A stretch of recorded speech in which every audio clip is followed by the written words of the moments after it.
Hi friends, ಎಲ್ರಿಗೂ ನಮಸ್ತೆ. Welcome back to Vedic astrologer. ಎಲ್ಲರೂ ಹೇಗಿದ್ದೀರಾ? ನಾನು ಚೆನ್ನಾಗಿದ್ದೀನಿ. ಐ ಹೋಪ್ ನೀವೆಲ್ಲರೂ ಚೆನ್ನಾಗಿದ್ದೀರಾ ಅಂತ ಅಂದ್ಕೊಂಡಿದ್ದೀನಿ. ಪ್ಲೀಸ್ ಫ್ರೆಂಡ್ಸ್, ಈ ವಿಡಿಯೋನ ಫಸ್ಟಿಂದ ಕೊನೆವರೆಗೂ ಸ್ಕಿಪ್ ಮಾಡದೆ ನೋಡಿ. ನಿಮ್ಗೆ ಇಷ್ಟ ಆದರೆ ಲೈಕ್ ಮಾಡಿ, ಶೇರ್ ಮಾಡಿ. ಹಾಗೆ ಹೊಸದಾಗಿ ನೋಡ್ತಾ ಇರೋರು ಫಸ್ಟ್ ವೇದಿಕ್ ಅಸ್ಟ್ರಾಲಜರ್ಗೆ ಸಬ್ಸ್ಕ್ರೈಬ್ ಆಗೋದನ್ನು ಖಂಡಿತ ಮರಿಬೇಡಿ ಸ್ನೇಹಿತರೆ. ಹಾಗೆ ಪಕ್ಕದಲ್ಲಿರೋ ಬೆಲ್ ಐಕನ್ ಕೂಡ ಕ್ಲಿಕ್ ಮಾಡಿ. ನಾನು ಹಾಕೋ ವಿಡಿಯೋ ಪ್ರತಿಯೊಂದು ನೋಟಿಫಿಕೇಷನ್ಗೆ ಬರುತ್ತೆ, ತಕ್ಷಣ ನೋಡ್ಬೋದು. ಹಾಗೆ ಈ ವಿಡಿಯೋ ಇಷ್ಟ ಆದರೆ ಓಂ ಶ್ರೀ ಗುರು ರಾಘವೇಂದ್ರಾಯ ನಮಃ ಅಥವಾ ಓಂ ಶನೀಶ್ವರಾಯ ನಮಃ ಅಂತ ಒಂದು ಕಮೆಂಟ್ ಕೊಡೋದನ್ನು ಮರಿಬೇಡಿ. ಮಕರ ರಾಶಿಯ ಸ್ನೇಹಿತರಿಗೆ ಸ್ವಾಗತ. ನಮ್ಮ ಚಾನಲ್ಗೆ ಸ್ವಾಗತ ಸ್ನೇಹಿತರೆ. ಈ 2026 ಈ ಒಂದು ವರ್ಷದಲ್ಲಿ ಮೇ ತಿಂಗಳಿನಲ್ಲಿ 13 ನಂತರ ಮಕರ ರಾಶಿಯವರ ಭವಿಷ್ಯ ಹೇಗಿರಲಿದೆ? ಈ ಮೇ ತಿಂಗಳಿನಲ್ಲಿ ಉಂಟಾದಂತಹ ಗ್ರಹ ಸಂಚಾರದ ಬದಲಾವಣೆಯು ಈ ರಾಶಿಯವರ ಜೀವನದಲ್ಲಿ ಏನೆಲ್ಲ ಬದಲಾವಣೆಗಳನ್ನು ತರಲಿದೆ, ಯಾವುದರಲ್ಲಿ ಶುಭವಾಗಲಿದೆ ಮತ್ತು ಮೇ 13ರ ನಂತರ ಈ ಮಕರ ರಾಶಿಯವರಿಗೆ ಏನೆಲ್ಲ ಅದೃಷ್ಟ ಒಲಿಯಲಿದೆ ಎಂಬುದರ ಸಂಪೂರ್ಣ ಮಾಹಿತಿಯನ್ನು ಇದೇ ವಿಡಿಯೋದಲ್ಲಿ ತಿಳಿಸ್ಕೊಡ್ತಾ ಹೋಗ್ತೀನಿ ಸ್ನೇಹಿತರೆ. ಆದ್ದರಿಂದ ವಿಡಿಯೋನ ಸ್ಕಿಪ್ ಮಾಡದೆ ಇಲ್ಲಿಂದ ಕೊನೆ ತನಕ ನೋಡ್ತಾ ಬನ್ನಿ. ಅಂದರೆ ಪೂರ್ತಿಯಾಗಿ ನೋಡಿ. ವಿಡಿಯೋ ನೋಡೋದ್ರಿಂದ ಅಷ್ಟು ಇನ್ಫಾರ್ಮೇಷನ್ ಅರ್ಥ ಆಗೋದಿಲ್ಲ. ಅಂದರೆ ನೀವು ಮಧ್ಯದಲ್ಲಿ ಸ್ಕಿಪ್ ಮಾಡಿ ನೋಡೋದ್ರಿಂದ ನಿಮಗೆ ಯಾವುದು ಇನ್ಫಾರ್ಮೇಷನ್ ಪೂರ್ತಿಯಾಗಿ ಅರ್ಥ ಆಗೋದಿಲ್ಲ. ಸೊ ಪ್ರತಿಯೊಂದು ವಿಡಿಯೋದಲ್ಲಿ ಹೇಳೋದು ಇಷ್ಟೇ, ವಿಡಿಯೋನ ಸ್ಕಿಪ್ ಮಾಡದೆ ಕೊನೆ ತನಕ ನೋಡಿ. ಹಾಗೆ ನಮ್ಮ ಈ ವಿಡಿಯೋ ಇಷ್ಟ ಆಗಿತ್ತು ಅಂದರೆ ವಿಡಿಯೋಗೆ ಒಂದು ಲೈಕ್ ಕೊಡೋದನ್ನು ಖಂಡಿತ ಮರಿಬೇಡಿ ಸ್ನೇಹಿತರೆ. ಈ ಮಕರ ರಾಶಿಯವರಿಗೆ ಈ ತಿಂಗಳು ಅಂದರೆ ಮೇ 13 ತಾರೀಕಿನ ನಂತರ ಏನೆಲ್ಲ ಶುಭ ಫಲಿತಾಂಶಗಳನ್ನು ಕಂಡಿದ್ದೀರಿ, ಗ್ರಹ ಸಂಚಾರಗಳು ಹೇಗಿರಲಿದೆ, ಈ ಶುಭ ಸೂಚನೆಯು ಹೇಗಿರಲಿದೆ ಈ ರಾಶಿಯವರಿಗೆ ಅಂತ ನೋಡ್ತಾ ಬರೋದಾದರೆ, ಮೊದಲನೆಯದಾಗಿ ಮಕರ ರಾಶಿಯವರಿಗೆ ಮೇ ತಿಂಗಳು ವೈಯಕ್ತಿಕ ಮತ್ತು ವೃತ್ತಿ ಜೀವನದಲ್ಲಿ ಪ್ರಮುಖ ಬದಲಾವಣೆಗಳನ್ನು ತರ್ತಾ ಬರುತ್ತದೆ. ನಿಮ್ಮ ಲಗ್ನದ ಅಧಿಪತಿ ಶನಿ 3ನೇ ಮನೆಯಲ್ಲಿ ಬಲವಾಗಿದ್ದು ನಿಮ್ಮಲ್ಲಿ ಅಪಾರವಾದಂತಹ ಧೈರ್ಯವನ್ನು ತುಂಬಲಿದ್ದಾರೆ. ಅದರಲ್ಲೂ ಮೇ 11ರಂದು ಕುಜನು 4ನೇ ಮನೆಯಲ್ಲಿ ಸ್ವಕ್ಷೇತ್ರದಲ್ಲಿ ಹೊಂದುವುದು ನಿಮ್ಮ ಆಸ್ತಿಗಳ ಮೌಲ್ಯವನ್ನು ಹೆಚ್ಚಿಸಲಿದೆ. ಅಂದರೆ ಮೇ 14ರಂದು ಯೋಗಕಾರಕನಾದಂತಹ ಶುಕ್ರನು 6ನೇ ಮನೆಗೆ, ಮೇ 15ರಂದು ಸೂರ್ಯ 5ನೇ ಮನೆಗೆ ಪ್ರವೇಶವನ್ನು ಮಾಡುವ ಕಾರಣ ನಿಮ್ಮ ಸೃಜನಶೀಲತೆ, ವಿದ್ಯೆ ಸಂಬಂಧಪಟ್ಟಂಥ ವಿಷಯಗಳಲ್ಲಿ ಅನುಕೂಲತೆ ಹೆಚ್ಚಾದರೂ ಆರೋಗ್ಯ ಮತ್ತು ಕೌಟುಂಬಿಕ ವಿಷಯಗಳಲ್ಲಿ ಸ್ವಲ್ಪ ಎಚ್ಚರಿಕೆ ಅಗತ್ಯ ಅಂತಲೇ ಹೇಳಬಹುದು. ಇನ್ನು ಈ ಮೇ ತಿಂಗಳಲ್ಲಿ ಈ ಮಕರ ರಾಶಿಯವರ ಪ್ರಮುಖ ಗ್ರಹ ಸಂಚಾರಗಳೇನು ಅಂತ ನೋಡ್ತಾ ಬರೋದಾದರೆ, ಮೊದಲನೆಯದಾಗಿ ಸೂರ್ಯಗ್ರಹದ ವಿಚಾರಕ್ಕೆ ಬರೋದಾದರೆ 4 ಮತ್ತು 5ನೇ ಮನೆಯಲ್ಲಿ ಸೂರ್ಯನು ಇರಲಿದ್ದು ಮೇ 14ರವರೆಗೆ 4ರಲ್ಲಿ ಇರುವ ಕಾರಣ ಮನೆಯಲ್ಲಿ ಉಷ್ಣ ಅಶಾಂತಿ ಉಂಟಾಗಲಿದೆ. ಮೇ 15ರಿಂದ 5ನೇ ಮನೆಯಲ್ಲಿ ಅಂದರೆ 5ನೇ ಮನೆಗೆ ಪ್ರವೇಶವನ್ನು ಮಾಡೋ ಕಾರಣ ಸಂತಾನ ವಿಷಯಗಳಲ್ಲಿ ಬದಲಾವಣೆಗಳು ಉಂಟಾಗ್ತಾ ಹೋಗುತ್ತದೆ. ನಿಮ್ಮ ಬುದ್ಧಿವಂತಿಕೆಯೂ ಕೂಡ ಹೆಚ್ಚಾಗಲಿದೆ. ಇನ್ನು ಬುಧ ಗ್ರಹದ ವಿಚಾರಕ್ಕೆ ಬರೋದಾದರೆ 5ನೇ ಮನೆಯಲ್ಲಿ ಬುಧನು ಪ್ರವೇಶವನ್ನು ಮಾಡುವ ಕಾರಣ, ಅದರಲ್ಲೂ ಪಂಚಮ ಸ್ಥಾನದಲ್ಲಿ ಇರುವ ಕಾರಣ ಉನ್ನತ ಶಿಕ್ಷಣಕ್ಕೆ ಬಹಳಷ್ಟು ಅನುಕೂಲಕರವಾಗುತ್ತೆ ವಿದ್ಯಾರ್ಥಿಗಳಿಗೆ ಅಂತ ಹೇಳ್ಬೋದು. ನಿಮ್ಮ ಹೂಡಿಕೆಗಳು ಉತ್ತಮವಾದಂತಹ ಲಾಭವನ್ನು ತಂದುಕೊಳ್ಳಲಿದೆ.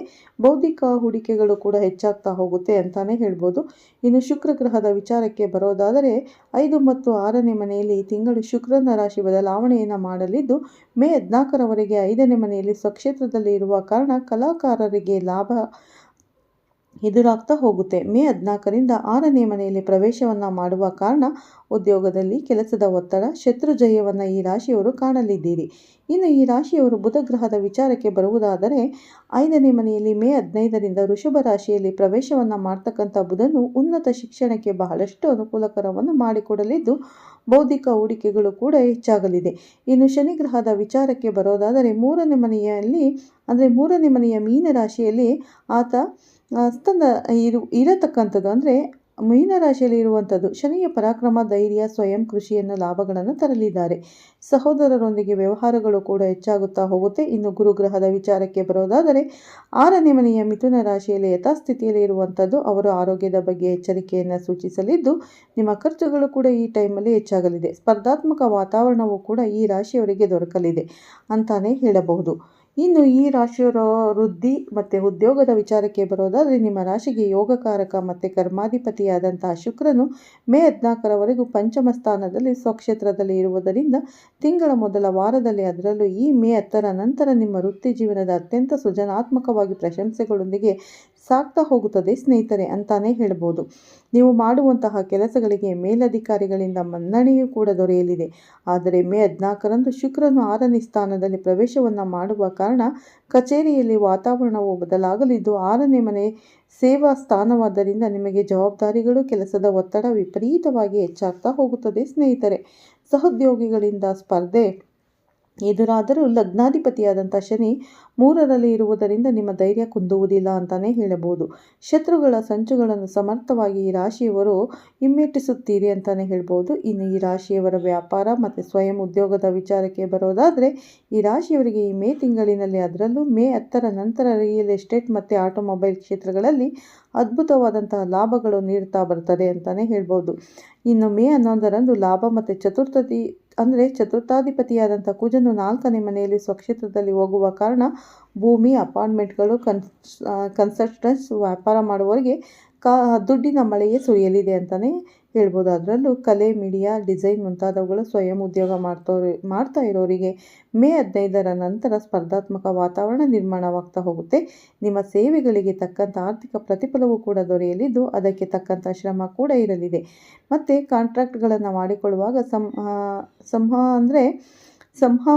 ಸಂವಹನದಲ್ಲಿ ದೋಷವಿಲ್ಲದಂತೆ ಈ ರಾಶಿಯವರು ಪ್ರಮುಖವಾಗಿ ನೋಡಿಕೊಳ್ಳಬೇಕಾಗುತ್ತೆ. ಇನ್ನು ಹಣಕಾಸಿನ ವಿಚಾರದ ಬಗ್ಗೆ ಮಾತನಾಡ್ತಾ ಬರುವುದಾದರೆ ಹಣಕಾಸಿನ ವಿಚಾರದಲ್ಲೂ ಕೂಡ 2ನೇ ಮನೆಯಲ್ಲಿ ರಾಹುವಿನ ಸಂಚಾರ ಉಂಟಾಗುವ ಕಾರಣ ಈ ರಾಶಿಯವರಿಗೆ ಅನಿರೀಕ್ಷಿತವಾದಂತಹ ಖರ್ಚುಗಳು ಬರುತ್ತಿರುತ್ತವೆ. ಮುಖ್ಯವಾಗಿ ಮೇ 14ರವರೆಗೆ ಗೃಹ ಅಗತ್ಯಗಳಿಗಾಗಿ ಅಥವಾ ವಾಹನಗಳಿಗಾಗಿ ಹಣ ಖರ್ಚು ಬರಬಹುದು. ಆದರೆ ಮೇ 11ರಂದು ಕುಜನು ಬಲಗೊಳ್ಳುವುದರಿಂದ ಸ್ಥಿರಾಸ್ತಿಗಳ ರೂಪದಲ್ಲಿ ನಿಮಗೆ ಧನಲಾಭವೂ ಇರಲಿದೆ. ಆಸ್ತಿಗಳ ಖರೀದಿ ಅಥವಾ ಮಾರಾಟ ಲಾಭದಾಯಕವಾಗುತ್ತದೆ.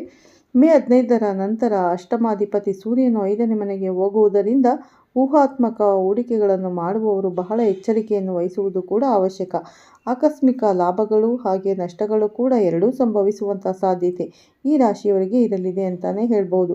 ಇನ್ನು ಆರೋಗ್ಯ ಮತ್ತು ಯೋಗಕ್ಷೇಮದ ವಿಚಾರಕ್ಕೆ ಬರೋದಾದರೆ ಆರೋಗ್ಯದ ದೃಷ್ಟಿಯಿಂದ ಮೇ 14ರ ನಂತರ ಎಚ್ಚರಿಕೆ ಅಗತ್ಯ ಇರಲಿದೆ. 6ನೇ ಮನೆಯಲ್ಲಿ ಗುರು ಮತ್ತು ಶುಕ್ರರ ಸಂಯೋಗ ಉಂಟಾಗುವ ಕಾರಣ ಹಾರ್ಮೋನ್ ಇಂಬ್ಯಾಲೆನ್ಸ್ ಉಂಟಾಗಬಹುದು ಅಥವಾ ಜೀರ್ಣಾಂಗ ಯಕೃತ್ತಿಗೆ ಸಂಬಂಧಪಟ್ಟಂಥ ಸಮಸ್ಯೆಗಳು ಬಹಳಷ್ಟು ತಲೆದೂರಬಹುದು. ಸಿಹಿ ಪದಾರ್ಥಗಳನ್ನು ಕಮ್ಮಿ ಮಾಡ್ತಾ ಬನ್ನಿ. ಅಂದರೆ ಜಂಕ್ ಫುಡ್ನಿಂದ ದೂರವಿರುವುದು ಕೂಡ ಮುಖ್ಯ ಅಂತಲೇ ಹೇಳ್ಬೋದು. ಹಾಗೆಯೇ 4ನೇ ಮನೆಯಲ್ಲಿ ಕುಜನ ಸಂಚಾರದಿಂದ ಎದೆಯುರಿ ಅಥವಾ ರಕ್ತದೊತ್ತಡ ಹೆಚ್ಚಾಗುವಂಥ ಸಾಧ್ಯತೆ ಇದೆ. ಲಗ್ನಾಧಿಪತಿಯಾದಂಥ ಶನಿ 3ರಲ್ಲಿ ಬಲವಾಗಿರುವುದರಿಂದ ಯಾವುದೇ ರೋಗ ಬಂದರೂ ಬೇಗನೆ ಗುಣವಾಗ್ತಾ ಹೋಗ್ತೀರಿ. ಆಯಸ್ಸಿಗೆ ಯಾವುದೇ ತೊಂದರೆಯೂ ಈ ರಾಶಿಯವರಿಗೆ ಇರಲಾರದು ಅಂತಾನೇ ಹೇಳ್ಬೋದು. ಇನ್ನು ಶಿಕ್ಷಣ ಮತ್ತು ವಿದ್ಯಾರ್ಥಿಗಳ ವಿಚಾರಕ್ಕೆ ಬರೋದಾದರೆ ಮೇ 15ರಂದು ವಿದ್ಯಾಸ್ಥಾನವಾದಂಥ 5ನೇ ಮನೆಯಲ್ಲಿ ಸೂರ್ಯ ಮತ್ತು ಭಾಗ್ಯಾಧಿಪತಿ ಬುಧ ಇಬ್ಬರೂ ಕೂಡ ಸೇರುವ ಕಾರಣ ಬುಧಾದಿತ್ಯ ಯೋಗ ವಿದ್ಯಾರ್ಥಿಗಳಿಗೆ ವಿಶೇಷವಾಗಿ ಶುಭ ಫಲಿತಾಂಶಗಳನ್ನು ನೀಡ್ತಾ ಬರುತ್ತದೆ. ನಿಮ್ಮ ಏಕಾಗ್ರತೆ, ಜ್ಞಾಪಕ ಶಕ್ತಿ ಅದ್ಭುತವಾಗಿ ಕೆಲಸವನ್ನು ಮಾಡಲಿದೆ. ಉನ್ನತ ಶಿಕ್ಷಣ ಅಥವಾ ರಿಸರ್ಚ್ ಕ್ಷೇತ್ರಗಳಲ್ಲಿ ಕೆಲಸ ಮಾಡುತ್ತಿರುವವರಿಗೆ ಸ್ಕಾಲರ್ಶಿಪ್ಗಳು ದೊರೆಯಲಿದ್ದು ವಿದೇಶಿ ಅವಕಾಶಗಳು ಕೂಡ ಲಭಿಸಲಿದೆ. ಲಾಜಿಕ್ ಮತ್ತು ಗಣಿತ ಸಂಬಂಧಪಟ್ಟಂತೆ ಉತ್ತಮ ಪ್ರತಿಭೆಗಳು ಈ ರಾಶಿಯವರು ತೋರಿಸ್ತೀರಿ ಅಂತಲೇ ಹೇಳ್ಬೋದು. ಒಟ್ಟಾರೆಯಾಗಿ ಸಾಕಷ್ಟು ಬದಲಾವಣೆಗಳನ್ನು ಈ ರಾಶಿಯವರು ಕಾಣ್ತಾ ಬಂದರೆ ಇನ್ನು ಈ ರಾಶಿಯವರ ಕುಟುಂಬ ಮತ್ತು ವೈಯಕ್ತಿಕ ಸಂಬಂಧಗಳ ವಿಚಾರಕ್ಕೆ ಬರೋದಾದರೆ ಗೃಹ ಸ್ಥಾನದಲ್ಲಿ ಅಂದರೆ ಮೇಷರಾಶಿಯಲ್ಲಿ ಕುಜನು ಮತ್ತು ಮೇ 14ರವರೆಗೆ ಉಚ್ಚ ಸ್ಥಾನದಲ್ಲಿ ಸೂರ್ಯನು ಪ್ರಭಾವವನ್ನು ಬೀರುವ ಕಾರಣ ವಾತಾವರಣ ಸ್ವಲ್ಪ ಬ್ಯುಸಿಯಾಗಿರುತ್ತದೆ. ಅಹಂಕಾರದ ವಾಗ್ವಾದಗಳು, ಮುಖ್ಯವಾಗಿ ತಾಯಿಯೊಂದಿಗೆ ಅಥವಾ ಕುಟುಂಬದ ಹಿರಿಯರೊಂದಿಗೆ ಭಿನ್ನಾಭಿಪ್ರಾಯಗಳು ಬರುವಂಥ ಸಾಧ್ಯತೆ ಇದೆ. ಮತ್ತು ಅವರ ಆರೋಗ್ಯಕ್ಕೆ ವೈದ್ಯಕೀಯ ಖರ್ಚುಗಳು ಕೂಡ ಬರಬಹುದು. 2ನೇ ಮನೆಯಲ್ಲಿ ರಾಹು ಇರುವುದರಿಂದ ನಿಮ್ಮ ಮಾತು ಕಠಿಣವಾಗದಂತೆ ಎಚ್ಚರಿಕೆಯನ್ನು ವಹಿಸಬೇಕು. ಮೇ 15ರ ನಂತರ ಸೂರ್ಯನು 5ನೇ ಮನೆಗೆ ಪ್ರವೇಶವನ್ನು ಮಾಡುವ ಕಾರಣ ಮಕ್ಕಳು ಭವಿಷ್ಯದ ಬಗ್ಗೆ ಪ್ರಮುಖ ನಿರ್ಧಾರಗಳನ್ನು ತೆಗೆದುಕೊಳ್ತಾ ಹೋಗ್ತೀರಿ. ಅವರ ಬೆಳವಣಿಗೆಯತ್ತ ಗಮನವನ್ನು ಹರಿಸಲಿದ್ದೀರಿ ಅಂತಲೇ ಹೇಳ್ಬೋದು. ಒಟ್ಟಾರೆಯಾಗಿ ಈ ಮೇ ತಿಂಗಳಲ್ಲಿ ಸಾಕಷ್ಟು ಬದಲಾವಣೆಗಳು ಕಾಣ್ತಾ ಬರ್ತೀರಿ ಅಂತಲೇ ಹೇಳ್ಬೋದು. 4ನೇ ಮನೆಯಲ್ಲಿ ಕುಜನಿಂದ ಉಂಟಾಗುವಂಥ ಗ್ರಹದ ಅಶಾಂತಿಯನ್ನು ನಿವಾರಿಸಿಕೊಂಡು 6ನೇ ಮನೆಯಲ್ಲಿ ಯೋಗಕಾರಕನಾದ ಶುಕ್ರನಿಂದ ಈ ರಾಶಿಯವರು ನಾವು ತಿಳಿಸಿಕೊಡುವಂಥ ಸರಳ ಪರಿಹಾರಗಳನ್ನು ಮಾಡ್ತಾ ಬನ್ನಿ ಸ್ನೇಹಿತರೆ. ಮೊದಲನೆಯದಾಗಿ ವೃತ್ತಿಯಲ್ಲಿ ಮತ್ತು ಆರೋಗ್ಯದ ದೃಷ್ಟಿಯಿಂದ ಗುರು ಶುಕ್ರರ ಸಕಾರಾತ್ಮಕ ಪ್ರಭಾವಕ್ಕಾಗಿ ಹಸುಗಳಿಗೆ ಹಸಿರು ಹುಲ್ಲು ಅಥವಾ ಹಣ್ಣುಗಳನ್ನು ತಿನ್ನಿಸಿ. ಹಾಗೆಯೇ ಗೃಹ ಸ್ಥಾನದಲ್ಲಿ ಉಷ್ಣ ದೋಷಗಳು ಮತ್ತು ತಾಯಿಯ ಅನಾರೋಗ್ಯ ಕಡಿಮೆಯಾಗಲು ಮಂಗಳವಾರದಂದು ಸುಬ್ರಹ್ಮಣ್ಯ ಸ್ವಾಮಿಗೆ ದೀಪಾರಾಧನೆಯನ್ನು ಮಾಡಿ ಶಿವನಿಗೆ ಜಲಾಭಿಷೇಕವನ್ನು ಮಾಡಿ ಸ್ನೇಹಿತರೆ. 2ನೇ ಮನೆಯಲ್ಲಿ ರಾಹು ಇರುವ ಕಾರಣ ಮಾತು ಜಾರದಂತೆ ಇರಲು ಆರ್ಥಿಕ ನಷ್ಟಗಳನ್ನು ತಡೆಯಲು ಮಂಗಳವಾರ ಅಥವಾ ಶುಕ್ರವಾರದಂದು ದುರ್ಗಾದೇವಿಯನ್ನು ಆರಾಧಿಸಿ.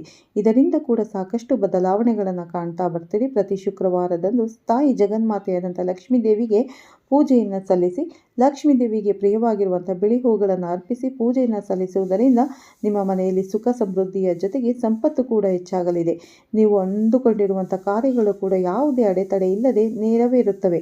ಮತ್ತು ಪ್ರತಿ ಗುರುವಾರದಂದು ಓಂ ಗುರುಭ್ಯೋ ನಮಃ ಎಂಬ ಮಂತ್ರವನ್ನು ಜಪಿಸಿ ಗುರುಗಳು ಮತ್ತು ಹಿರಿಯರ ಆಶೀರ್ವಾದವನ್ನು ಪಡೆದುಕೊಂಡು ಗುರುರಾಯರ ಜಪವನ್ನು ಮಾಡಿ ರಾಯರ ಅನುಗ್ರಹದಿಂದ ನಿಮ್ಮ ಎಲ್ಲ ಕಷ್ಟ ಕಾರ್ಪಣ್ಯಗಳು ಕಳೆಯಲಿದೆ ಅಂತಾನೆ ಹೇಳ್ಬೋದು. ಪ್ರತಿ ಶನಿವಾರದಂದು ಓಂ ಶನೀಶ್ವರಾಯ ನಮಃ ಎಂಬ ಮಂತ್ರವನ್ನು ಜಪಿಸಿ ಸಾಧ್ಯವಾದರೆ ಶನಿದೇವರ ದೇವಾಲಯಕ್ಕೆ ತೆರಳಿ ಶನಿದೇವರಿಗೆ ಪ್ರಿಯವಾಗಿರುವಂಥ ಕಪ್ಪು ಎಳ್ಳಿನ ಬತ್ತಿಯನ್ನು ಹಚ್ಚುತ್ತಾ ಬನ್ನಿ. ಇದು ಕೂಡ ನಿಮ್ಮ ಜೀವನದಲ್ಲಿ ಒಳ್ಳೆಯ ಫಲಿತಾಂಶಗಳನ್ನು ತರಲಿದ್ದು ನೀವು ಅಂದುಕೊಂಡಿರುವಂಥ ಕಾರ್ಯಗಳು ನೆರವೇರುತ್ತಾ ಬರುತ್ತವೆ ಸ್ನೇಹಿತರೆ.